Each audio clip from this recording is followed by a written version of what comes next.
Welcome to Real People, Real Stories podcast. I'm Rena, your host, and today I'm presenting you another real life story. My guest is Kunken. Ken's life changed forever at age of 20 when a football injury left him almost totally paralyzed from the shoulders down. Despite this life-altering event, he returned to Cornell to complete his engineering degree, advanced degree in education and psychology, and built a successful career as a trial attorney, retiring after more than 40 years in the field. Along the way, he also built a happy family life as a husband and father of triplets. In this episode, we talk about Ken's journey of resilience, his professional accomplishments, and how he has continued to live his dreams while navigating life with disability. Hello, Ken. Hello, Rena. Thank you for your nice introduction. Thank you for joining and thank you for agreeing to share your life. I want to start with the first questions and let's go back to the beginning of your story. Can you tell us about the injury you experienced playing football and how those early days shaped what came next in your life? And maybe also related question, was it your dream to play football or it was just some hobby? Yeah, I was not playing professionally.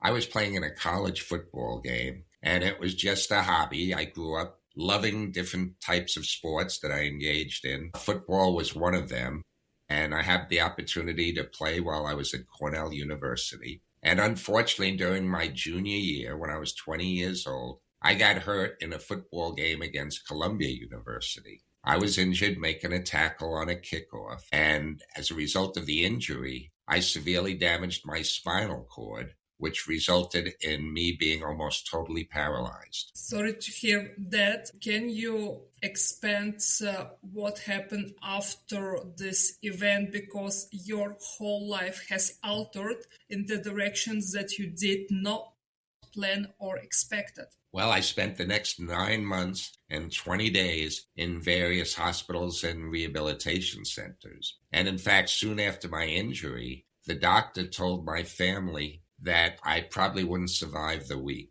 He said that if I were to survive, my life expectancy would be between 5 and 9 years, that I would have virtually no movement, I would not be able to do anything, and would probably end up living the rest of my life in a nursing home. So that's what my family was told following my injury. While I was in the rehabilitation center, I felt like the doctors seemed very hesitant to answer any of my questions. But they, had published a pamphlet about different aspects of spinal cord injury. And when I looked up the section on my injury, I'm hurt between the fourth and fifth cervical in the neck, I saw that in terms of what possible future I could engage in, it indicated that the only possible career for me at the time seemed to be selling magazine subscriptions over the telephone. And I was devastated.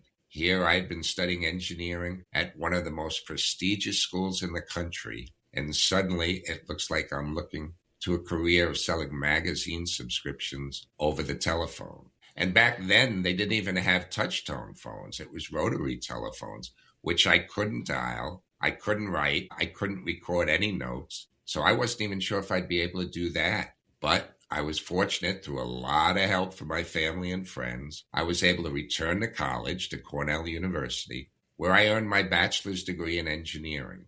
But this was well before the age of laptop computers, that it was clear that I would not be able to function as an engineer. And through the advice of one of my psychology professors, I was taking an elective in psychology. He suggested I pursue a career in psychology and counseling. So through his advice, I stayed at Cornell, earned a master's degree in education, then went to Columbia University, where I earned a second master's degree. This was a degree in psychology, and I decided to look for a job in the rehabilitation counseling field.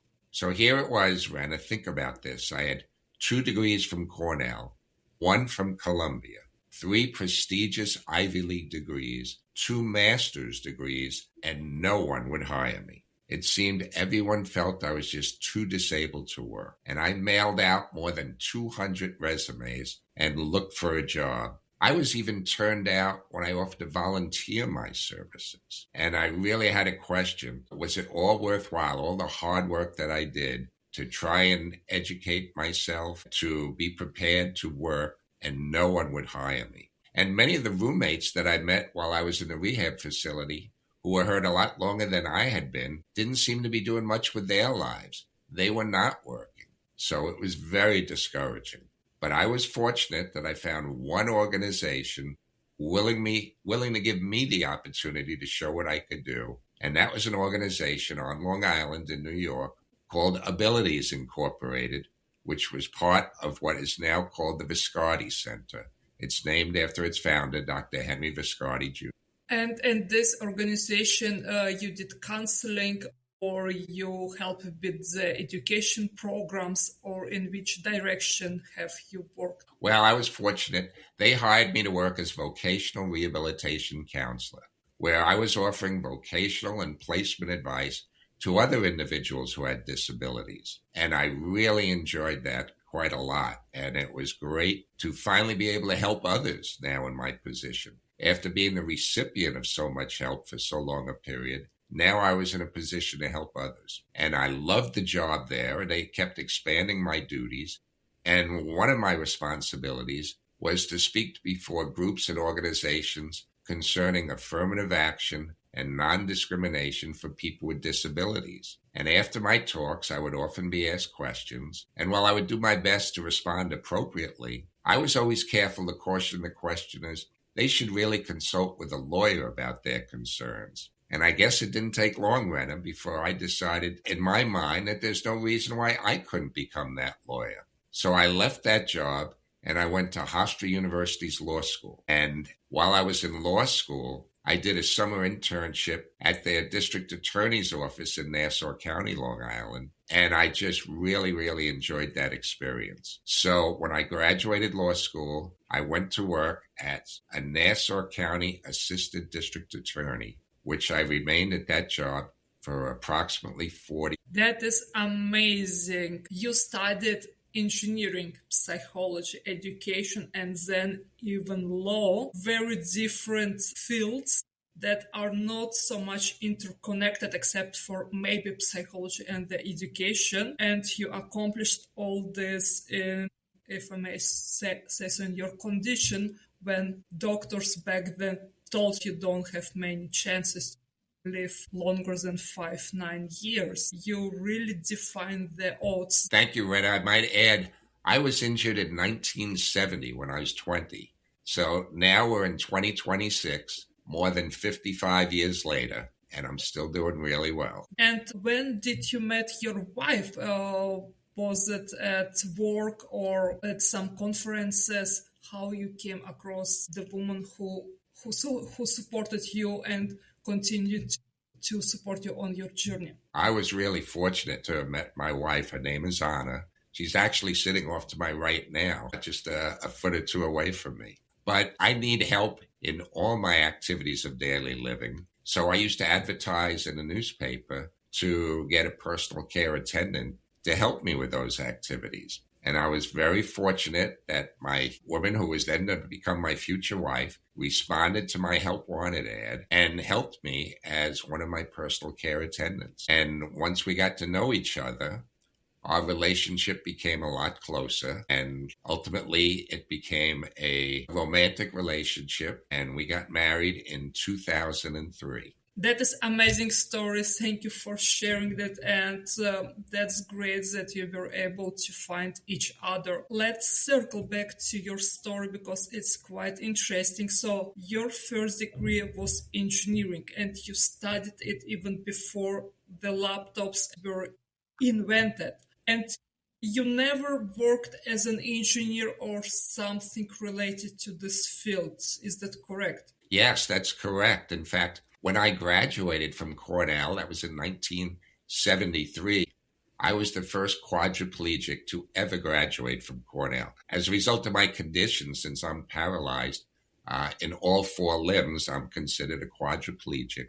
And it was just very, very difficult to even get around the Cornell campus in my wheelchair, because this was well before the Americans with Disabilities Act took effect, and very few facilities were wheelchair accessible. Just about every building had steps in front of them, and there was not one ramp or curb cut on the entire campus. But it was very clear that engineering was not the right field for me following my injury. It was just way too difficult for me to function. And I was fortunate to have met the psychology professor by the name of Dr. James Moss, who encouraged me to change my career goals and pursue a career in counseling where perhaps I could help others dealing with their issues and problems. That was very useful advice, I must say, and you followed it and it helped you even land a job. I was fortunate that I landed a job helping other individuals with disabilities, and it really changed my life. And it made me feel so much better about myself because now I was in a position to help others. Helping others, it makes you feel good, I suppose. Very good. Very good. Right. Okay, with the engineering, you didn't continue it. Then you switched to psychology, you studied education, and then law. From those three fields, which one you enjoyed the most? I probably know the answer, the law, because you worked there for 40 years, or I'm mistaken? No, you're correct. Law was the field that I enjoyed the most. I was fortunate to have been hired by the district attorney's office. When I thought it took a lot of guts on the district attorney's part to hire me at such an important position. But I was fortunate that he was a very progressive, forward-thinking man. His name was Dennis Dillon, and he based his hiring decision on my abilities rather than my disability. So I really enjoyed working there for more than 40 years. I'm now retired. You have achieved so much and so different fields. If you look back at your journey and at your experience, is there something different you will do? Well, I'm very glad I did it the way I did it. I learned a lot with each degree that I studied. And I believe that helped make me a better assistant district attorney when I worked in that field. So I don't think I would change that at all. It made me a little more of an outgoing person. I would have described myself before my injury as a bit of an introvert. You know, I never wanted to draw attention to myself. I'd sit in the very back of a large lecture room, never raise my hand, hope nobody would notice me. And now as an assistant district attorney, I used to have to get up in front of large groups and give talks, whether I was a trial attorney or speaking with witnesses or just dealing with other individuals in the office in general. And it really made a huge difference in my life and in the person that I've become. I'm glad to hear that. Were there some situation in early years of your career where you had to prove yourself that you can do the work? The environment was welcoming from all the aspects. Well, my office was very welcoming, and the people I was working with were very welcoming. But the conditions were very different. I mean, think about this, Rena. I went through 3 years of law school. I began my work by participating in a very intensive 4-week training program where we were taught all aspects of trial techniques from a prosecutor's perspective. And I was so proud to go to court my first day, only to find I couldn't fit through the swinging doorways in the courtroom. I couldn't even get into the courtroom initially because they were too narrow to allow me to get through in my electric wheelchair. So they need to do a number of modifications in the courtrooms and give me the proper support that I needed since I couldn't even write and I had difficulty even turning pages of a book. But through everybody's help, I had a very successful career. In fact, I was told by people in the personnel department in our office that when a number of assistants finally left the office, they said one of the best parts of their job was meeting, getting to know, and working with me.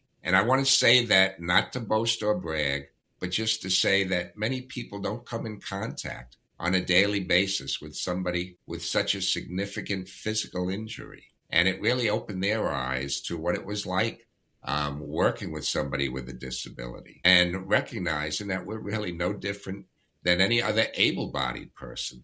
I mean, sometimes we may need to work a little bit harder or do things a little differently, but it made them feel better about themselves and it helped to inspire and motivate them to work harder. And when I finally left the office, I'm so proud to say that the current district attorney, a woman by the name of Ann Donnelly, actually named an award after me. It's called the Kenneth J. Kunken Award, and it's given out now to the outstanding assistant district attorney each year. That is amazing. I must say congratulations to you that an award is named after you, but also to all people who has received it, because it's something outstanding. Thank you. I appreciate that. And Rena, I think that goes a long way to showing people that, it can make a real difference in your job if you work with people who have a disability. For personnel people not to shy away from hiring somebody with a disability, because people with disabilities can often make some of the most beneficial employees that, a job can ever hope to have. But I also think that person must want to work and to give his or her best at work. And you were this person.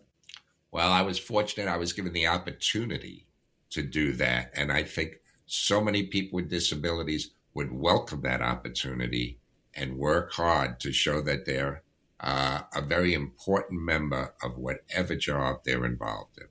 Of course. I have one more follow-up questions. I want to cycle back a little bit at the beginning of our conversation. When your injury happened, you went to the hospital, you were there for a few months, then the doctors gave this verdict. What about your family after you returned to Cornell to finish your engineering degree? My family has been terrific every step of the way. They were very supportive, helped me both physically when I needed their help, as well as emotionally. And with their encouragement, it really helped me to succeed. And when we talk about family, I'm not just talking about my immediate family. I'm talking about the extended family with grandparents, aunts, uncles, cousins. Everybody chipped in to help me become the best person I could possibly be. And in fact, they went so overboard in helping me, it got to the point that I felt I'd be letting them down if I didn't try as hard as I could to make a success out of my life. And I owe them everything. Thank you for sharing. I just asked this because it shows that support of the family can go a long way. Absolutely. And they certainly did that for me. And it's very good, and the outcome is even better than expected, and you achieved great things. Thank you. Well, now I work hard to make a success out of my immediate family. As you mentioned in the introduction, I'm not only married, but I'm the father of triplet sons, and I am so proud of them. They are now 20 years old. They're about to start their second semester of their junior year in college, and they're all doing really, really well. I'm glad to hear that. I must ask, did they follow your step? Well, one of them, my son Joseph, is actually studying engineering. He's studying mechanical engineering at my alma mater, Cornell University. My son James is at the State University of New York at Morrisville. He's studying renewable energy. And my son Timothy is pursuing a dual major at the Newhouse School of Communications and the Maxwell School of Public Affairs at Syracuse University. So all three boys are now at three separate colleges in upstate New York, pursuing three different majors and all doing really, really well in their studies. But so far, no one is going to become a lawyer, or at least they're not talking about it. Well, maybe in the future, because it's their only first degree, so who knows? Absolutely right. Yes, and at least one went into your steps and is pursuing the engineering degrees. Right, at the same school that I went to. Yes. Well, before we finish the episode, what's the one thing you'd like the listeners to take away from today's conversation? Well, certainly never lose hope. There's an awful lot everybody could do if they don't give up and they work hard to achieve their career goals. But but it makes an enormous difference if you have the support of your family and friends and you do things together to achieve whatever it is you want to do. And I want to also add that just because somebody may have a disability doesn't mean they still can't achieve their goals. And it's so important for people that are in the position of power to not discriminate against somebody with a disability, but to hire them in the workforce and let them show people that there's an awful lot all of us can do if we work together. Thank you so much for this advice, and on this inspirational note, we're ending the episode. Thanks for listening to Real People, Real Stories podcast. Join us next time for another inspiring story.